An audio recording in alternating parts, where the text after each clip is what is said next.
Hello everyone, welcome back to the series of all India bar exam previous year question paper. और आज ये हमारा final lecture होने वाला है, फाइनल वीडियो होने वाला है with regard to the constitution MCQs. आज हम 25 क्वेश्चंस करने वाले हैं, तो चलिए स्टार्ट करते हैं। हमारा आज का पहला क्वेश्चन है, in which of the following cases the court has laid down that right to life does not include right to die.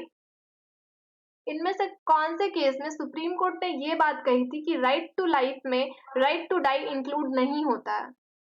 Is it state versus Sanjay Kumar Bhatia, Shrimati Gyan Kaur versus state of Punjab, R versus Holiday, या P Rathinam versus Union of India? तो the correct answer to this question is option 2, that is Shrimati Gyan Kaur versus state of Punjab. आपको P रथिनम के case से confuse नहीं होना है। उस वाले केस में सुप्रीम कोर्ट ने कहा था कि right to die is a fundamental right, right to life में राइट टू डाई इंक्लूड हो जाएगा, ये बात कही गई थी। लेकिन उसके 2 साल बाद ज्ञान Kaur versus state of Punjab का केस आया और उस केस में कहा गया कि right to life does not include right to die. Next question is, the question whether a bill is a money bill और नॉट इज डिसाइडेड बाय। कोई भी बिल वो मनी बिल है या नहीं, ये कौन डिसाइड करता है? Is it decided by the Prime Minister, Finance Minister, President और the Speaker of लोक सभा? एक जो बिल है वो मनी बिल है या नहीं, ये डिसाइड होता है by which of the following person? Is it the Prime Minister, Finance Minister, President or the Speaker of Lok Sabha? So the correct answer to question number 77 is option 4, that is the Speaker of Lok Sabha decides whether a bill is a money bill or not. हमारा next question है, decision under 10th schedule is taken by. 10th schedule का decision किसके द्वारा लिया जाता है? By president, chief justice of India, prime minister और the presiding officers of the houses. Decision under the 10th schedule is taken by presiding officers of the houses, that means option 4 is the correct option. Next question is, residuary power in India may be exercised by। India में residuary power exercise होता है by parliament, state legislature, president या both parliament and the state legislature. India में residuary power किसके द्वारा exercise होता है? Correct answer to this question is option 1, that is the parliament. जो भी रेसिडरी पावर्स है हमारे पास, वो पार्लियामेंट एक्सरसाइज करती है। Next question is, rule of law का क्या मतलब होता है? Rule of law means equality before the law, supremacy of law, predominance of legal spirit या फिर all of the above. Rule of law means equality before the law, supremacy of law, predominance of legal spirit या all of the above. तो इसका correct answer है all of the above. Rule of law में equality before law भी include होता है, supremacy of law भी include होता है and predominance of legal spirit भी होता है। तो 80 का सही ऑप्शन है option number 4। Question number 81, the purpose of writ of को वारंटो इज। रिट ऑफ को वारंटो का क्या पर्पस है? हमने बताया था रिट आप आर्टिकल 32 के द्वारा इशू करवा सकते हैं या फिर आर्टिकल 226 के द्वारा इशू करा सकते हैं। अगर हमारा कोई भी फंडामेंटल राइट वायलेट होता है तो हम रिट इशू कराते हैं, ठीक है। और fundamental right part 3 of the constitution में दिए हुए हैं। तो रिट ऑफ को वारंटो का क्या पर्पस होता है? To compel public authority to perform duty, to restrain public authority to do illegal act, to oust legal occupant of the public post.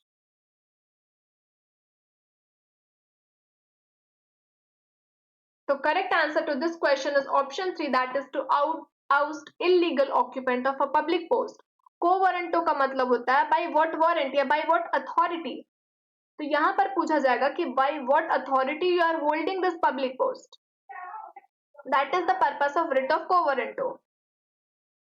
Next question is, enforcement of which of the following articles of the Constitution of India cannot be suspended even during the proclamation of emergency? Emergency के दौरान भी इनमें से कौन सा ऐसा article है जिसे हम सस्पेंड नहीं कर सकते हैं? Is it article 14 and 19, article 20 and 21, article 23 and 24 और आर्टिकल 21 एंड 22। हमारे लिए सबसे मोस्ट इंपॉर्टेंट आर्टिकल कौन सा होता है हमारा? Right to life and personal liberty, जो कि आर्टिकल 21 में भी दिया हुआ है, आर्टिकल 21 यहाँ भी दिया हुआ है, ऑप्शन 2 और ऑप्शन 4 दोनों में है। लेकिन इसके साथ ही साथ हमारा जो आर्टिकल 20 है which talks about right of a detained person, sorry उन लोगों के बारे में बात होती है जिससे जो सेल्फ इंक्रिमिनेशन नहीं कर सकते हैं, जिन पर डबल जेपार्डी नहीं लागू होगी या एक्स पोस्ट फैक्टो लॉ नहीं होगा, ये सारी बातें आर्टिकल 20 में दी हुई है। तो आर्टिकल 20 एंड 21 को हम सस्पेंड नहीं कर सकते हैं during the proclamation of emergency. तो हमारा करेक्ट आंसर हो जाएगा option 2 that is article 20 and 21 के not be suspended even during the proclamation of emergency. Next question is, Parliament may by law establish administrative tribunal under dash of the Constitution. I hope आपने ये question देखा होगा, हमारे previous video में हमने ये question भी डिस्कस करा है। तो जैसा कि आप देख सकते हैं क्वेश्चंस रिपीट हो रहे हैं, तो इसके लिए अगर आप सारे PYQs अगर सॉल्व कर लेते हैं तो बहुत बड़ी हेल्प हो जाएगी फॉर क्रैकिंग दिस एग्जाम। तो Parliament may by law establish administrative tribunal under which of the following articles? Is it Article 323B, Article 323A, Article 233 or Article 323?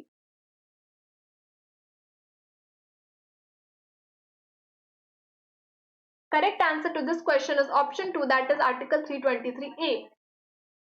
Next question is, Supreme Court invoked the principle of transformative constitutionalism in the case of, Supreme Court ने principle of transformative constitutionalism को invoke करा in which of the following cases? Is it Navtej Singh Johar versus Union of India, Suresh Kumar Koushal versus Naz Foundation versus Government of NCT of Delhi, या Aruna Roy versus Union of India? Correct answer to this question is option 1, that is Navtej Singh Johar versus Union of India के case में Supreme Court ने transformative constitutionalism की बात करी है। Next question is, Anuradha बशीन versus Union of India on 10th January 2020 relates to a challenge under Article 32 of the Constitution seeking issuance of an appropriate writ. Anuradha बशीन versus Union of India के case में, जो कि 10 जनवरी 2020 को रिलेट करता है to a challenge under article 32 of the constitution seeking issuance of an appropriate writ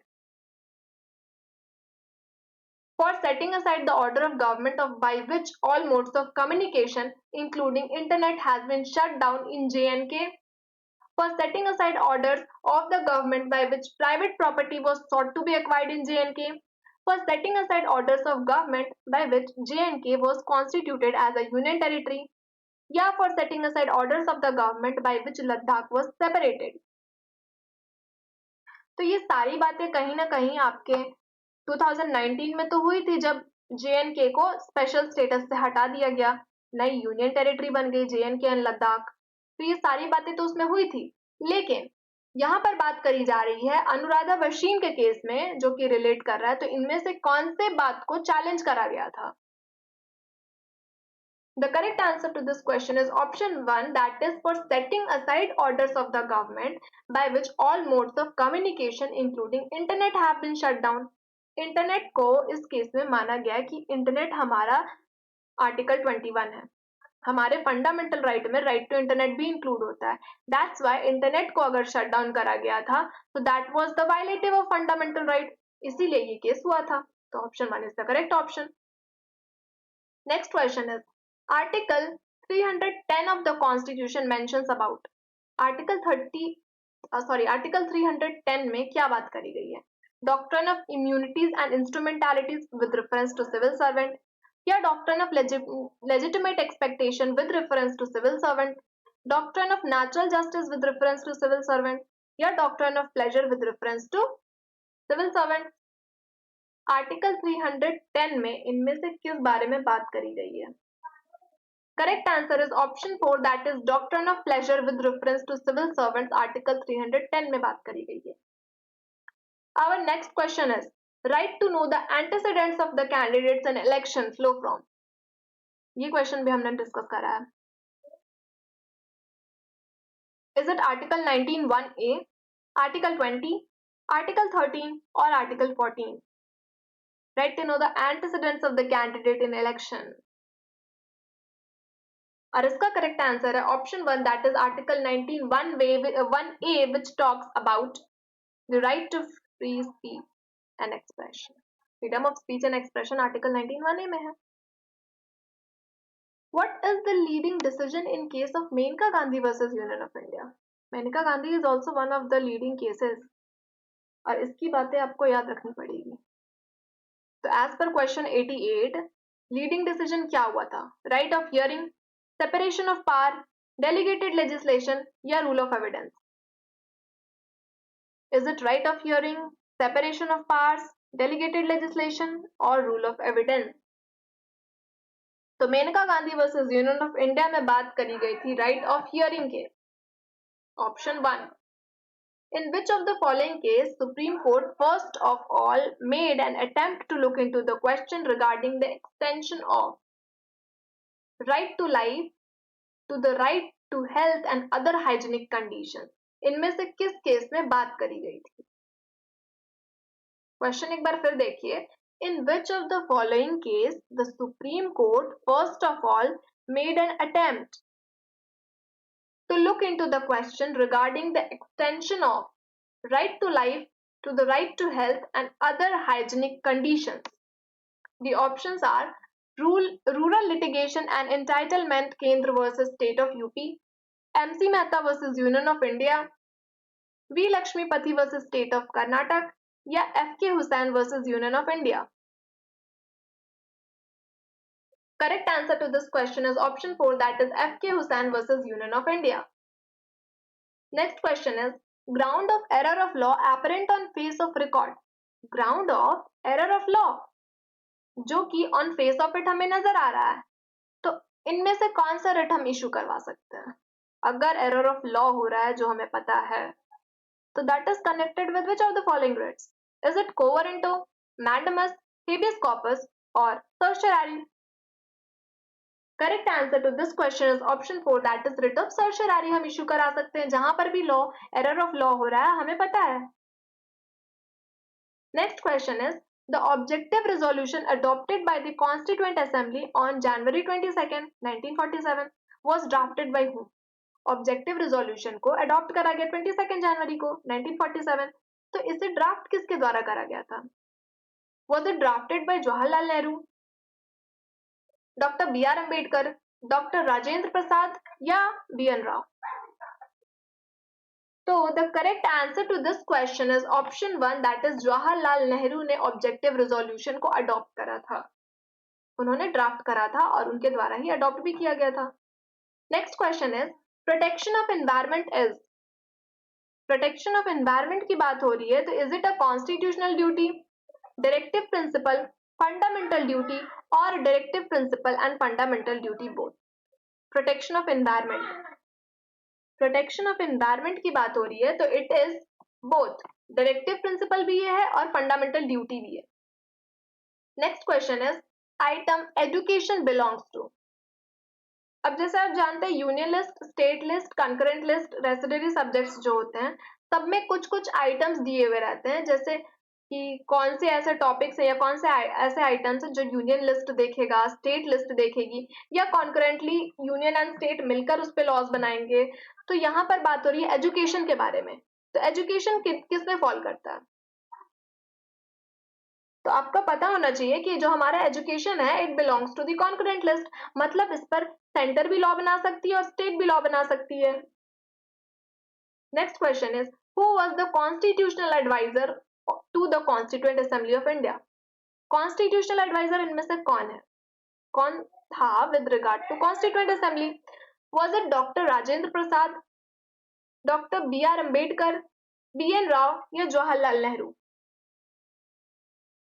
So the correct answer to this question is Sir BN Rao was the constitutional advisor.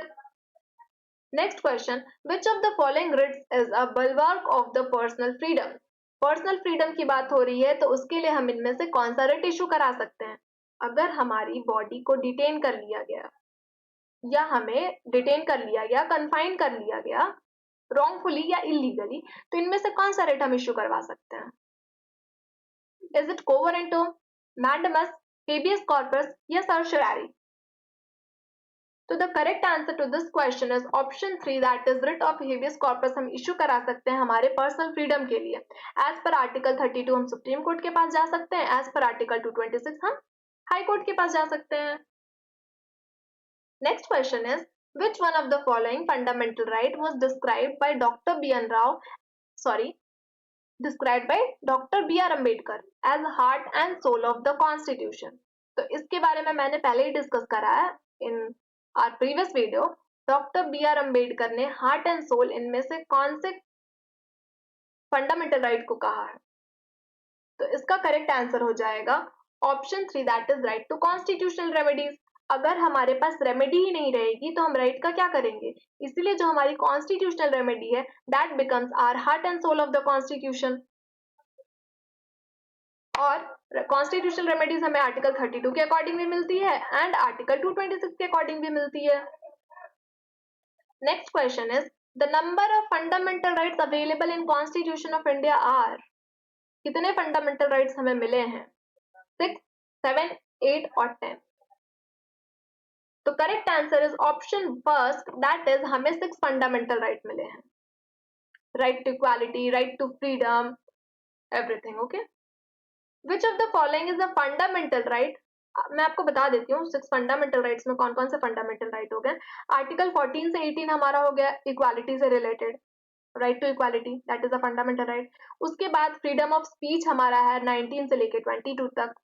23 and 24 के बारे में बात हो रही है कि एक्सप्लॉयटेशन से हमें बचाया जाएगा, एक्सप्लॉइट नहीं किया जा सकता है। और 25 से 28 तक हो गया हमारा right to freedom of religion के रिगार्डिंग ये है। एंड 29 एंड 30 हमारा कल्चरल राइट्स को प्रोटेक्ट करना है। और एक हो गया फंडामेंटल राइट जो कि 32 आर्टिकल 32 है हमारा, constitutional remedies. Which of the following is a fundamental right that a foreign national residing in India enjoys? कोई भी फॉरेन नेशनल, उसे इनमें से कौन सी फंडामेंटल राइट मिली है? Right to assemble peacefully and without arms, right to carry on a business, right to move freely throughout the territory of India और right to reside in any part of India. इस वाले question को भी repeat करा गया है AIB द्वारा। तो the correct answer to this question is option 4, that is right to reside in any part of India. एक फॉरेन नेशनल के पास भी ये अधिकार है कि वो किसी भी पार्ट ऑफ इंडिया में जाकर रिजाइड कर सकते हैं। Which of the following writs is used to challenge the legality of claim that a person asserts to a public office and to remove such a person from the public office if the claim is not well founded? क्या question कहा गया कि which of the following writ is used to challenge? इनमें से कौन सा writ use किया जाता है to challenge the legality of a claim that a person asserts to a public office? Public office की बात हो रही है। And to remove such person from public office, कोई भी पर्सन अगर पब्लिक ऑफिस में है। ये क्वेश्चन घुमाकर एक बार और पूछा जा चुका है, मैंने डिस्कस करा है थोड़ी देर पहले। अगर आप वीडियो ध्यान से देख रहे होंगे तो आपको इसका आंसर पता चल गया होगा कि इनमें से कौन सा रिट है जो हम इश्यू कर सकते हैं। तो correct answer to this question is quo warranto। quo warranto का मतलब होता है बाय व्हाट अथॉरिटी? आप किस अथॉरिटी से इस सीट पर बैठे हैं, आप किस अथॉरिटी से ये पब्लिक पोस्ट होल्ड कर रहे हैं, ये हम इश्यू करवा सकते हैं। quo warranto का रिट इश्यू करा सकते हैं एज पर आर्टिकल 32 या 226। इश्यू करवा के हम पूछेंगे उस पर्सन से ना कि भाई what authority you are holding this public office, तो ये होता है quo warranto। तो करेक्ट आंसर है ऑप्शन 1। आज का हमारा फाइनल क्वेश्चन है supremacy of law, equality before law and predominance of legal spirit are the basic principle of doctrine of. जब बात हो रही है सुप्रीमेसी ऑफ लॉ की, इक्वालिटी बिफोर लॉ की या प्रीडोमिनेंस ऑफ लीगल स्पिरिट की बात हो रही है, तो बेसिक प्रिंसिपल इनमें से कौन सा डॉक्ट्राइन का है? Is it of colourable legislation, doctrine of separation of powers, doctrine of rule of law और doctrine of excessive delegation? Supremacy of law, equality before law and predominance of legal spirit बात करता है doctrine of rule of law. Doctrine of rule of law के बारे में हमने पढ़ लिया। हमारा क्वेश्चन पिछले बार हमने ये क्वेश्चन भी देखा है कि ये भी क्वेश्चन रिपीट हुआ है, बस क्वेश्चन में ये ऑप्शन जो है इसका क्वेश्चन बना दिया गया था और ये जो 3 पॉइंट है ये 3 पॉइंट को हमने एज अ ऑप्शन कर दिया था और लास्ट में एक और ऑप्शन था ऑल ऑफ द अबव, आपको उसमें ऑल ऑफ द अबव टिक मारना था। मतलब कुछ ही क्वेश्चंस हैं जो रिपीट हो रहे हैं। ऑल्दो ऐसा भी हो रहा है कि कुछ क्वेश्चंस को हमें घुमा फिरा कर दिया जा रहा है, लेकिन क्वेश्चंस वही हैं। इसीलिए आपको पीवाईक्यू सॉल्व करने बहुत जरूरी हैं। और इसी के साथ हमारा कॉन्स्टिट्यूशन का एमसीक्यूज वाला पार्ट कंप्लीट होता है। कॉन्स्टिट्यूशन के हमने एआईबी के प्रीवियस सारे क्वेश्चंस कर लिए हैं। अब नेक्स्ट वीडियो में हम आईपीसी से स्टार्ट करने वाले हैं। आई होप आपको ये वीडियोस अच्छे लग रहे हो, and if you are liking the videos, kindly share the video, kindly subscribe to my channel. Thank you.